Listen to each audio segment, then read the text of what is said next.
Hi all, എല്ലാവർക്കും അഹവ ഇംഗ്ലീഷിലേക്ക് സ്വാഗതം. അഹവ ഫാമിലിയിലെ എല്ലാ പുതിയ മെമ്പേഴ്സിനും സ്വാഗതം. അതോടൊപ്പം ഇന്നത്തെ ക്ലാസ്സിലേക്ക് എല്ലാവരെയും സ്വാഗതം ചെയ്യുന്നു.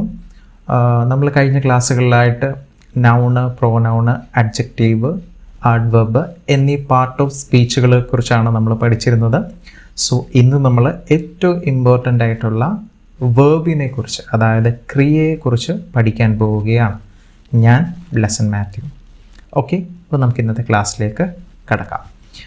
ഏതൊരു സെൻറ്റൻസ് ഇംഗ്ലീഷിലെടുത്താലും അല്ലെങ്കിൽ ഏതൊരു വാക്യത്തിലും നമുക്ക് അടിസ്ഥാനപരമായിട്ട് രണ്ട് കാര്യങ്ങൾ വേണം.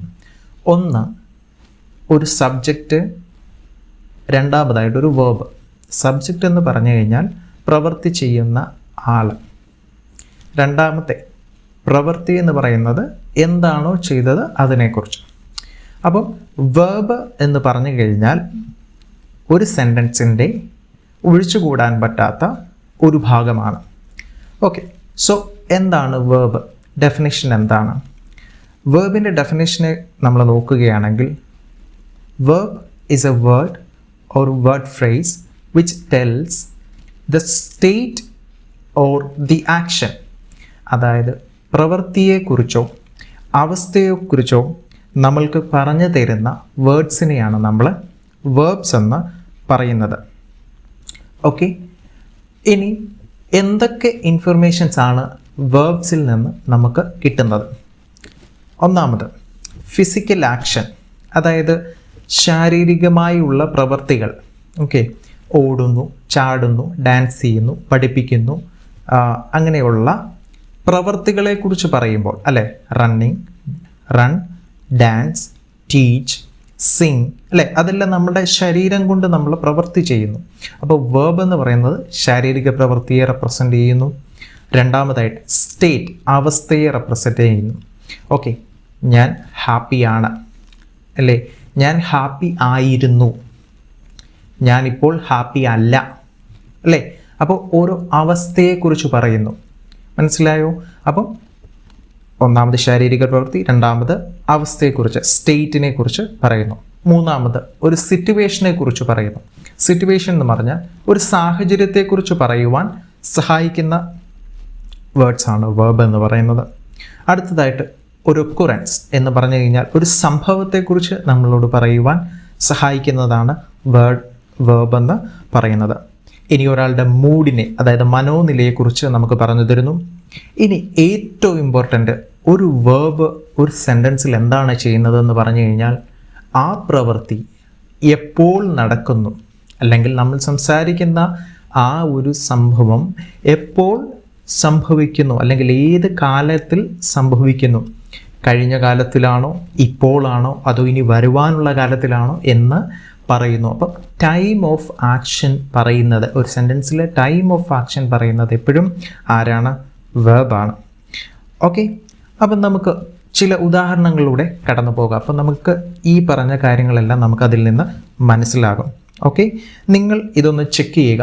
നിങ്ങൾക്ക് ഇതിനകത്തുള്ള വേർബ്സിനെ ഐഡൻറ്റിഫൈ ചെയ്യാൻ സാധിക്കുന്നെങ്കിൽ നിങ്ങളൊരു നിമിഷം പരിശ്രമിക്കുക. ഓക്കെ, ശരി. ഒന്നാമതായിട്ട് Ram played the football. Okay, Ram football കളിച്ചു. അപ്പോൾ ഇവിടെ ശാരീരികമായ ഒരു പ്രവൃത്തിയെ സൂചിപ്പിക്കുകയാണ്. പ്ലേ എന്ന പ്രവൃത്തി, പ്ലേ എന്ന് പറഞ്ഞാൽ കളിക്കുക. ഓക്കെ, പ്ലേ എന്നതിൻ്റെ പാസ്റ്റ് ഫോമാണ് പ്ലേഡ് എന്ന് പറയുന്നത്. റാം ഫുട്ബോൾ കളിച്ചിരുന്നു. അപ്പോൾ അവൻ എന്ത് ചെയ്തു? കളിച്ചു കഴിഞ്ഞു അല്ലേ. റാം പ്ലേഡ് ദ ഫുട്ബോൾ അല്ലേ. അപ്പം അവിടെ എന്ത് പറഞ്ഞു? പ്രവൃത്തി നടന്ന സമയത്തെക്കുറിച്ച് പറഞ്ഞു, എന്താണ് പ്രവൃത്തി എന്നും പറഞ്ഞു അല്ലേ. അവൻ കളിച്ചു. Okay, Ram played the football. രണ്ടാമത്, Roy is an intelligent guy. Roy is an intelligent guy. ഇവിടെ നോക്കുമ്പോൾ പ്രത്യേകിച്ച് ഒരു വേർബിനെ നിങ്ങൾക്ക് കാണുവാൻ സാധിക്കത്തില്ലായിരിക്കും അല്ലെ, ഒരു പ്രത്യേകമായ പ്രവൃത്തിയെ കാണത്തില്ല. പക്ഷേ അവിടെ ഒരു വേർബുണ്ട്, ദാറ്റ് ഈസ് ഈസ്. ബി എന്ന് പറയുന്ന വേർഡിൻ്റെ പ്രസൻറ്റ് ടെൻസിലുള്ള ഫോമാണ് ഈസ് എന്ന് പറയുന്നത്. അതായത് റോയ് ആകുന്നു, ഇൻ്റലിജൻറ്റ് ബോയ് ഗൈ ആകുന്നു എന്നുള്ളതിൻ്റെ ഉദാഹരണമാണ് ഈസ് എന്ന് പറയുന്നത്. അപ്പോൾ അവിടുത്തെ വേർബ് എന്ന് പറയുന്നത് ഈസ് ആണ്. അത് ബി എന്ന് പറയുന്ന ഫോമിൻ്റെ അത് നമ്മൾ പഠിക്കും. ബി എന്ന് പറഞ്ഞ ഫോമിൻ്റെ പ്രസൻറ്റ് ടെൻസിലാണ്. അപ്പോൾ അത് ടെൻസിനെ കുറിച്ച് പറയുന്നു. അതൊരു സ്റ്റേറ്റിനെ കുറിച്ചും പറയുന്നു. ഓക്കെ, അവിടെ ഒരു പ്രവൃത്തിയില്ല, പക്ഷെ അവിടെ ഒരു സ്റ്റേറ്റിനെ കുറിച്ച് പറയുന്നു. മൂന്നാമത്, ദ ആക്സിഡൻറ്റ് ഹാപ്പൻഡ് ഹിയർ. ഇവിടെയാണ് ആക്സിഡൻറ്റ് നടന്നത്. മനസ്സിലായോ? ആക്സിഡൻറ്റ് സംഭവിച്ചത് ഇവിടെയാണ്. അവിടെ എന്താണ്? ഒരു സിറ്റുവേഷനെ കുറിച്ച് പറയുന്നു, അല്ലെങ്കിൽ ഒരു സംഭവത്തെക്കുറിച്ച് പറയുന്നു, ഒരു ഒക്കറൻസിനെ കുറിച്ച് പറയുന്നു. The accident happened here. നാലാമത്തെ, ഓ ഗോഡ് ഐ ആം ട്രാപ്ഡ്. മനസ്സിലായോ? അയ്യോ ആശാനെ ഞാൻ പെട്ടു, അല്ലേ? അപ്പോൾ അവിടെ പെട്ടു എന്ന് പറയുന്ന ഒരു സാഹചര്യത്തെ റെപ്രസെൻ്റ് ചെയ്യുന്നു. മനസ്സിലായോ? അപ്പോൾ അവിടെ ട്രാപ്ഡ് എന്നുള്ളതാണ് അവിടുത്തെ verb. You should not enter my house. നീ എൻ്റെ വീട്ടിൽ വരാൻ പാടില്ല. ഓക്കെ, അപ്പോൾ അവിടെ ഒരു നിർദ്ദേശം കൊടുക്കുകയാണ്, അല്ലെങ്കിൽ ഒരു കൽപ്പന കൊടുക്കുകയാണ്, നീ എൻ്റെ വീട്ടിൽ വരാൻ പാടില്ല. അപ്പോൾ അത് ഒരാളുടെ മൂഡിനെ, അതായത് മനോഭാവത്തെ, ഒരാളുടെ ദേഷ്യത്തെ റെപ്രസെൻ്റ് ചെയ്യുന്നു, അല്ലേ? അപ്പോൾ അവിടെ യു ഷുഡ് നോട്ട്, അപ്പം നീ ഒരിക്കലും വരാൻ പാടില്ല. മനസ്സിലായോ? എൻറ്റർ എന്ന് പറയുന്ന വേർബ്. മനസ്സിലായോ? എൻ്റെ വീട്ടിൽ വരാൻ പാടില്ല. മനസ്സിലായോ? ഓക്കെ, അടുത്തതായിട്ട്, I can make the cake. എനിക്ക് കേക്ക് ഉണ്ടാക്കാൻ സാധിക്കും. ഒരാളുടെ കഴിവിനെ പറ്റി പറയുന്നു. അപ്പോൾ അവിടെ ക്യാൻ എന്ന് പറയുന്ന വേർഡ് കഴിയും. എന്ത് കഴിയും? മേക്ക്, ഉണ്ടാക്കാൻ. മനസ്സിലായോ? എനിക്ക് കേക്ക് ഉണ്ടാക്കാൻ കഴിയും എന്ന് പറഞ്ഞ് മനസ്സിലായോ? അപ്പം അവിടെ ക്യാൻ എന്നുള്ളത് ഓക്സിലറി വേർബാണ്, സഹായക ക്രിയയാണ്. അവിടുത്തെ മെയിൻ വേർബ് എന്ന് പറയുന്നത് മേക്ക് എന്നുള്ളതാണ്. ഓക്കെ, അടുത്തതായിട്ട് ഏഴാമത്തെ, it has been raining since morning. അർത്ഥം എന്താണ്? രാവിലെ മുതലേ മഴ പെയ്യുകയാണ്. റെയിൻ, മഴ, റെയിനിങ്, മഴ പെയ്യുക. മനസ്സിലായോ? Okay, it has been raining, രാവിലെ മുതലേ. അപ്പോൾ അവിടെ ഒരു സമയത്തെ സൂചിപ്പിക്കുകയാണ്. എപ്പോഴാണ് ഈ പ്രവൃത്തി നടക്കുന്നത്? രാവിലെ മുതലേ ഈ പ്രവൃത്തി തുടർന്നുകൊണ്ടിരിക്കുകയാണ്. It has been raining. മനസ്സിലായോ? അപ്പോൾ വേർബ് കൊണ്ട് നമുക്ക് സമയം മനസ്സിലായി. ഓക്കെ, അടുത്തത്, he comes from the other village. ഇവൻ വന്നത് അടുത്ത വില്ലേജിൽ നിന്നാണ്. അതായത് ഹീ കംസ്, അല്ലേ? അവിടെ സിംഗുലർ സെക്കൻഡ് ഫോം ആയതുകൊണ്ട് കം, വരിക എന്നുള്ളതിൻ്റെ എസ് ഫോമാണ് യൂസ് ചെയ്യുന്നത്. He comes from the other village. അവൻ ഇപ്പോഴാണ് വരുന്നത്. അപ്പോൾ അവിടെ കംസ് എന്ന വേർഡ് എന്താണ് ചെയ്യുന്നത്? പ്രവൃത്തി നടന്നത് ഇപ്പോഴാണ്, പ്രസൻറ്റ് സ്റ്റേറ്റിൽ നടക്കുന്ന ഒരു പ്രവൃത്തിയെക്കുറിച്ച് പറയുന്ന. അവൻ വന്നത് അടുത്ത വില്ലേജിൽ നിന്നാണ്. പറഞ്ഞ് മനസ്സിലായോ? അപ്പം ഇങ്ങനെ വേർബ് പലതരത്തിലുള്ള ഇൻഫർമേഷൻസ് നമുക്ക് തരുന്നു. അപ്പം വേർബ് എന്ന് പറയുന്നത് എന്താണ്? ഒരു സ്റ്റേറ്റിനെ റെപ്രസെൻ്റ് ചെയ്യുന്നു, അല്ലെങ്കിൽ ഒരു ആക്ഷനെ റെപ്രസെൻ്റ് ചെയ്യുന്നു, ഒരു ശാരീരിക പ്രവൃത്തി, അല്ലെങ്കിൽ ഒരു സ്റ്റേറ്റ്, ഒരു അവസ്ഥയെ റെപ്രസെൻ്റ് ചെയ്യുന്നു. അപ്പോൾ അവ വിവിധ നിലവാരത്തിലുള്ള ഉദാഹരണങ്ങൾ നമ്മൾ മനസ്സിലാക്കി. ഓക്കെ, ഇപ്പം ഇതുപോലെ പലതരത്തിലുള്ള ഇൻഫർമേഷൻ നമുക്ക് വേർബിൽ നിന്ന് കിട്ടുന്നുണ്ട്. സോ വേർബിന് ക്ലാസിഫിക്കേഷൻ ഉണ്ട്. അപ്പം വേർബിൻ്റെ ക്ലാസിഫിക്കേഷനാണ് നിങ്ങളുടെ മുമ്പിൽ ഇപ്പോൾ ഈ സ്ക്രീനിൽ കാണിച്ചിരിക്കുന്നത്. എന്താണ്? വേർബിനെ മെയിനായിട്ട് രണ്ടായിട്ട് ക്ലാസിഫൈ ചെയ്തിരിക്കുന്നു. ഫൈനൈറ്റ് വേർബ് എന്നും നോൺ ഫൈനൈറ്റ് വേർബ് എന്നും ക്ലാസിഫൈ ചെയ്തിരിക്കുന്നു. ഓക്കെ, അപ്പം എന്താണ് ഫൈനൈറ്റ്, എന്താണ് നോൺ ഫൈനൈറ്റ് എന്ന് നമ്മൾ പഠിക്കും. ഓക്കെ, ഫൈനൈറ്റ് വേർബ് എന്ന് പറഞ്ഞു കഴിഞ്ഞാൽ ഞാനിപ്പോൾ എല്ലാത്തിൻ്റെയും ഡെഫിനിഷൻസ് മാത്രം പറയുകയാണ്. എക്സാമ്പിൾ സഹിതം നമ്മൾ ഓരോന്നും ഡീറ്റെയിൽഡായിട്ട് പഠിക്കും. ഓക്കെ, ഫൈനൈറ്റ് വേർബ് എന്ന് പറഞ്ഞു കഴിഞ്ഞാൽ ഒരു വേർബ് സബ്ജക്റ്റിനും സമയത്തിനും, ഓക്കെ, സബ്ജക്റ്റിനും ടെൻസിനും അനുസരിച്ച്, അല്ലെങ്കിൽ പേഴ്സണ് അനുസരിച്ച് മാറ്റം വരുന്നു. Okay, he comes, okay, I come. മനസ്സിലായോ? അപ്പോൾ അവിടെ കം എന്നുള്ള പ്രവൃത്തിക്ക് രണ്ട് ഫോം ഉണ്ടായി, കം എന്നും കംസ് എന്നും ആയി. പറഞ്ഞ മനസ്സിലായോ? സോ സബ്ജക്റ്റിനനുസരിച്ച്, അപ്പോൾ സബ്ജക്റ്റ് ഹീ ആയപ്പോൾ കംസ് എന്നും, സബ്ജക്റ്റ് ഐ ആയപ്പോൾ കം എന്നുമായി. അങ്ങനെയുണ്ട്. ഓക്കെ, അപ്പം സബ്ജക്റ്റിനും പേഴ്സണിനും ടെൻസിനും അനുസരിച്ച് മാറ്റം വരുന്ന വേർബ്സിനെ നമ്മൾ ഫൈനൈറ്റ് വേർബ്സ് എന്ന് പറയും. ഇനി നോൺ ഫൈനൈറ്റ് വേർബ് അപ്പോൾ എന്തായിരിക്കും? നോൺ ഫൈനൈറ്റ് വേർബ്സ് എന്ന് പറഞ്ഞു കഴിഞ്ഞാൽ അത് സബ്ജക്റ്റിന് ഇൻഡിപെൻഡൻ്റ് ആണ്. സബ്ജക്റ്റിനുമായിട്ടോ അല്ലെങ്കിൽ ടെൻസുമായിട്ടോ അത് എന്ത് ചെയ്യുന്നില്ല, ഡിപ്പെൻഡൻ്റ് അല്ല. പറഞ്ഞ മനസ്സിലായോ? അത് ഇൻഡിപെൻഡൻ്റ് ആണ്, അതിന് മാറ്റം വരത്തില്ല, അതിനൊറ്റ ഫോമേ ഉണ്ടാവുകയുള്ളൂ. ഓക്കെ, അപ്പോൾ ഫൈനൈറ്റ് വേർബ് മാറ്റം വരുന്നു. അതിന് നമ്മൾ 3 ക്ലാസിഫൈ ചെയ്തു. ഒന്നാമത്തേത് മെയിൻ ഓർ ലെക്സിക്കൽ വേർബ്, അതായത്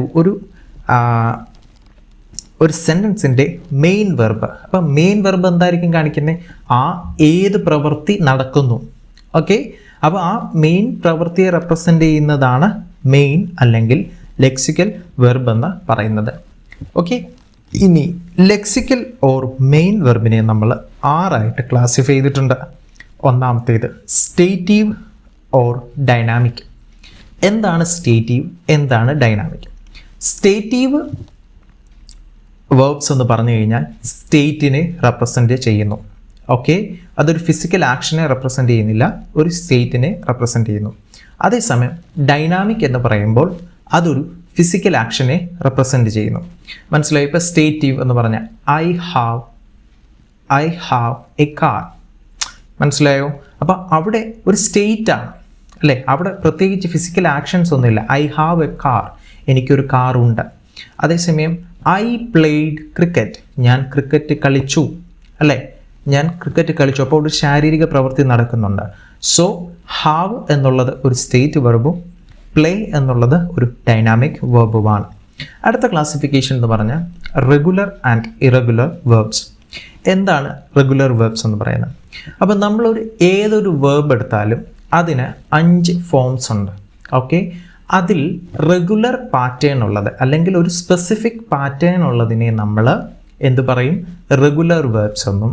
സ്പെസിഫിക് ആയിട്ടൊരു പാറ്റേൺ ഇല്ല, റാൻഡം ആയിട്ടാണ് അതിൻ്റെ ആ 5 ഫോംസും വരുന്നതെങ്കിൽ അതിനെ നമ്മൾ ഇറഗുലർ വേർബ്സ് എന്നും പറയുന്നു. അടുത്ത ക്ലാസിഫിക്കേഷൻ എന്ന് പറഞ്ഞു കഴിഞ്ഞാൽ transitive and intransitive. Okay, transitive verb എന്താണെന്ന് പറഞ്ഞു കഴിഞ്ഞാൽ ട്രാൻസിറ്റീവ് വേർബിന് ഡയറക്റ്റ് ആയിട്ട് ഒരു ഒബ്ജക്റ്റ് ഉണ്ടായിരിക്കണം. എന്താണ് ഒബ്ജക്റ്റ് എന്ന് പറയുന്നത്? ഒബ്ജക്റ്റ് എന്ന് പറഞ്ഞു കഴിഞ്ഞാൽ ഫലം അനുഭവിക്കുന്ന ആൾ. മനസ്സിലായോ? ഒരു പ്രവൃത്തി ചെയ്യുമ്പോൾ ആ പ്രവൃത്തിയുടെ ഫലം അനുഭവിക്കുന്ന ആൾ ആണ് ഒബ്ജക്റ്റ് എന്ന് പറയുന്നത്.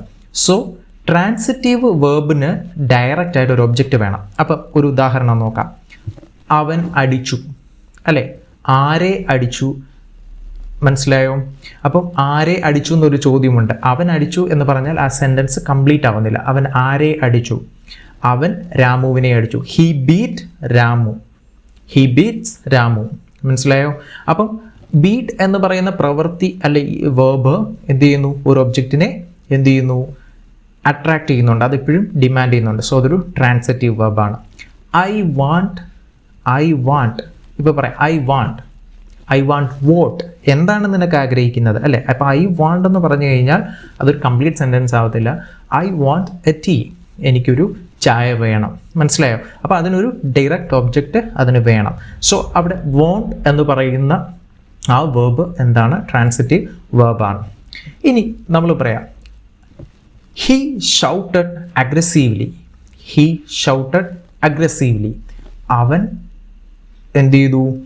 ഉച്ചത്തിൽ അലറി. അവൻ ഉച്ചത്തിൽ അലറി. മനസ്സിലായോ? അപ്പോൾ അതിനൊരു ഒബ്ജക്റ്റ് വേണ്ട, അത് ഫലം അനുഭവിക്കാൻ ഒരാളില്ല.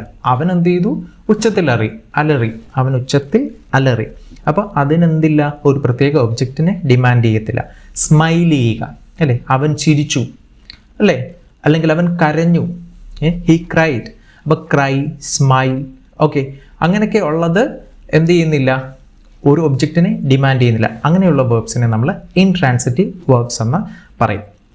ഇനി ഫൈനൈറ്റ് വേർബിൻ്റെ തന്നെ രണ്ടാമത്തെ ക്ലാസിഫിക്കേഷനാണ് ലിങ്കിങ് ഓർ കോപ്പുലാർ വേർബ്. എന്താണ് linking or copular verb? Linking or copular verb എന്ന് പറഞ്ഞാൽ അതൊരു സ്റ്റേറ്റിനെ റെപ്രസെൻ്റ് ചെയ്യുന്നില്ല, അതൊരു ആക്ഷനെ റെപ്രസെൻ്റ് ചെയ്യുന്നില്ല. പകരം സബ്ജക്റ്റിൻ്റെ കോംപ്ലിമെൻറ്റുമായിട്ട് ലിങ്ക് ചെയ്യുന്നു. സബ്ജക്റ്റിനെ സബ്ജക്റ്റിൻ്റെ കോംപ്ലിമെൻറ്റുമായിട്ട് ലിങ്ക് ചെയ്യുന്നു. Ramu is A good boy. Okay, അവിടെ ഒരു സബ്ജക്റ്റ് എന്ന് പറയുന്നത് രാമുവാണ്. ഓക്കെ, ഈസ് എന്നുള്ളതാണ് അവിടുത്തെ വേർബ്. എ ഗുഡ് ബോയ് എന്ന് പറയുന്നത് വേർബ് അല്ല, അത് സബ്ജക്റ്റിൻ്റെ കോംപ്ലിമെൻ്റ് ആണ്. അപ്പം സബ്ജക്റ്റിനെയും സബ്ജക്റ്റിൻ്റെ കോംപ്ലിമെൻറ്റിനെയും തമ്മിൽ കണക്ട് ചെയ്യുന്ന വേർഡിനെയാണ് നമ്മൾ ലിങ്കിങ്. അപ്പോൾ അവിടെ ഈസ് എന്നുള്ളത് എന്താണ്? ലിങ്കിങ് ഓർ കോപ്പുലർ വേർബ് എന്ന് പറയുന്നു. അപ്പോൾ ലിങ്കിങ് ഓർ കോപ്പുലർ വേർബ് എന്ന് പറഞ്ഞാൽ സബ്ജക്റ്റിനെ സബ്ജക്റ്റിൻ്റെ കോംപ്ലിമെൻറ്റുമായിട്ട് എന്ത് ചെയ്യുന്നു? ലിങ്ക് ചെയ്യുന്നു. ഇനി ഫൈനൈറ്റ് വേർബിൻ്റെ മൂന്നാമത്തെ classifications, auxiliary verb. Auxiliary verb എന്ന് പറഞ്ഞു കഴിഞ്ഞാൽ സഹായക ക്രിയ. മനസ്സിലായോ? അപ്പം സഹായക ക്രിയയുടെ ഫങ്ഷൻ എന്തുവാണെന്ന് പറഞ്ഞു കഴിഞ്ഞാൽ മെയിൻ വെർബിനെ സഹായിക്കുക. അപ്പം മെയിൻ വെർബിൻ്റെ സ്റ്റേറ്റ് റെപ്രസെൻ്റ് ചെയ്യുക, അതായത് അവസ്ഥ റെപ്രസെൻ്റ് ചെയ്യുക. ഇപ്പം നമ്മളൊരു രാമു ഈസ് പ്ലേയിങ്. മനസ്സിലായോ? അപ്പോൾ അവിടെ പ്ലേ എന്നുള്ളതാണ് മെയിൻ വെർബ്. ഈസ് പ്ലേയിങ് എന്ന് വരുമ്പോൾ എന്താണ്? അവിടുത്തെ ടെൻസിനെ അല്ലെങ്കിൽ ആ സ്റ്റേറ്റിനെ റെപ്രസെൻ്റ് ചെയ്യാൻ സഹായിക്കുന്നു. ഏത് സാഹചര്യത്തിലാണ്? രാമു ഇപ്പോൾ കളിച്ചുകൊണ്ടിരിക്കുകയാണ്. Ramu was playing. രാമു കളിച്ചുകൊണ്ടിരിക്കുകയായിരുന്നു. പറഞ്ഞു മനസ്സിലായോ? അപ്പം ആ ഈസ് അല്ലെങ്കിൽ വോസ് അതൊക്കെ പറയുന്നത് എന്താണ്? ഓക്സിലറി വേർബ്സ് ആണ്. ഓക്കെ, അങ്ങനെയുള്ള സഹായക ക്രിയ അല്ലേ? അപ്പം മെയിൻ വെർബിനെ സഹായിക്കുന്ന ക്രിയകളെയാണ് നമ്മൾ ഓക്സിലറി വേർബ് എന്ന് പറയുന്നത്. ഇനി ഈ ഓക്സിലറി വേർബിനെ തന്നെ രണ്ടായിട്ട് ക്ലാസിഫൈ ചെയ്തിരിക്കുന്നു, പ്രൈമറി ഓക്സിലറി വേർബും മോഡൽ ഓക്സിലറി വേർബും. ഓക്കെ, എന്താണ് primary auxiliary verb? Primary auxiliary verb എന്ന് പറയുന്നത് മൂന്നെണ്ണമാണ്. Be, do, have. ഓക്കെ, ബിക്ക് പ്രസൻറ്റ് ടെൻസിൽ ഈസ്, ആം, ആറ്. പാസ്റ്റ് ടെൻസിൽ വോസ്, വേറ്, പിന്നെ അങ്ങനെ ഫോംസ്. ഓക്കെ, രണ്ടാമതായിട്ട് ഡു ഓർ ഡസ്, പാസ്റ്റ് ടെൻസിൽ ഡിഡ്. ഓക്കെ, ഇനി പാസ്റ്റ് പാർട്ടിസിപ്പിൾ ഡൺ. ഓക്കെ, അടുത്തതായിട്ട് has or have in present ടെൻസിൽ, ഹാഡ് പാസ്റ്റ് ടെൻസിൽ. മനസ്സിലായോ? അപ്പം ബി, ഡു, ഹാവ് ഇതാണ് പ്രൈമറി ഓക്സിലറി വേർബ്സ്. മനസ്സിലായോ? ഇതിൻ്റെ ഡിഫറെൻറ്റ് ഫോംസ് ആണ് നമ്മൾ പറഞ്ഞത്. Is, am, are, was, were, does, did, has, have, had. മനസ്സിലായോ? അപ്പം ഇത് നമ്മൾ ഡീറ്റെയിൽഡ് ആയിട്ട് നമ്മൾ ഓരോന്നും പഠിക്കും. ഓക്കെ, അടുത്തതായിട്ട് മോഡൽ വേർബ്. എന്താണ് മോഡൽ വേർബ് എന്ന് പറയുന്നത്? ഓക്കെ, ആ പേരിൽ നിന്ന് നമുക്ക് പഠിച്ചെടുക്കാൻ പറ്റും. മോഡൽ വേർബ് എന്ന് പറഞ്ഞു കഴിഞ്ഞാൽ ഒരാളുടെ മൂഡിനെ റെപ്രസെൻറ്റ് ചെയ്യുന്നു. മൂഡ് എന്ന് പറഞ്ഞാൽ എന്താ? മനോഭാവത്തെ റെപ്രസെൻറ്റ് ചെയ്യുന്നു.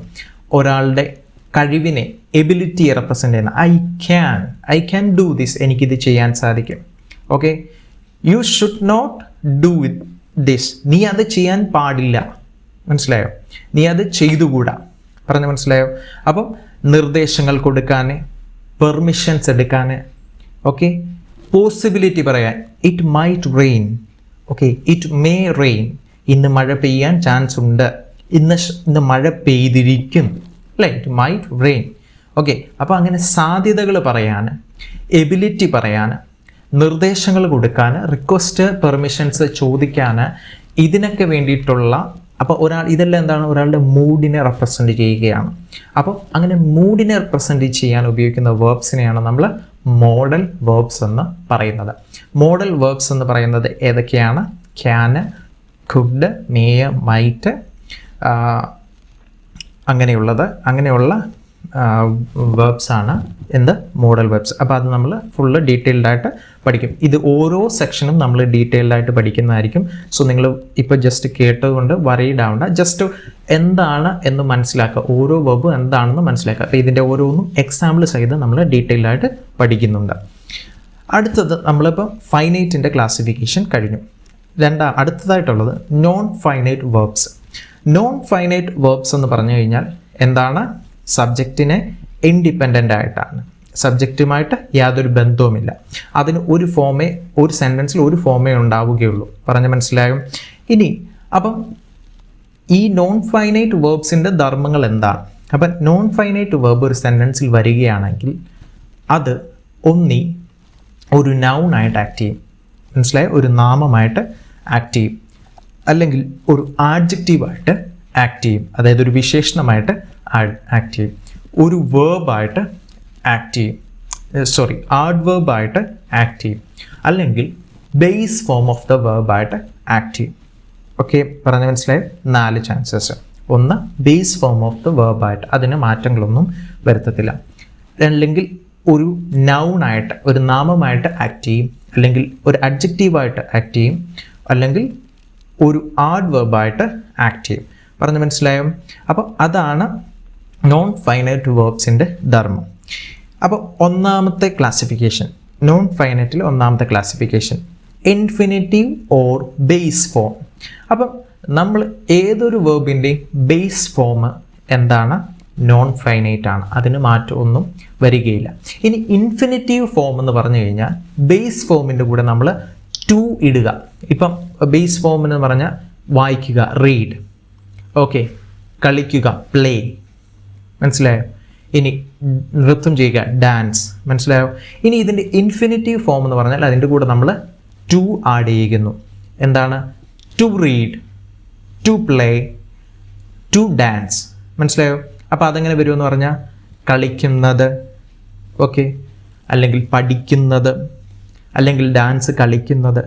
അപ്പോൾ അതെന്തായിട്ട് മാറും? ഒരു നാമമായിട്ട് മാറും. ഇനി രണ്ടാമത്തെ നോൺ ഫൈനൈറ്റ് വേർബ്സ് ആണ് ജെറണ്ട് എന്ന് പറയുന്നത്.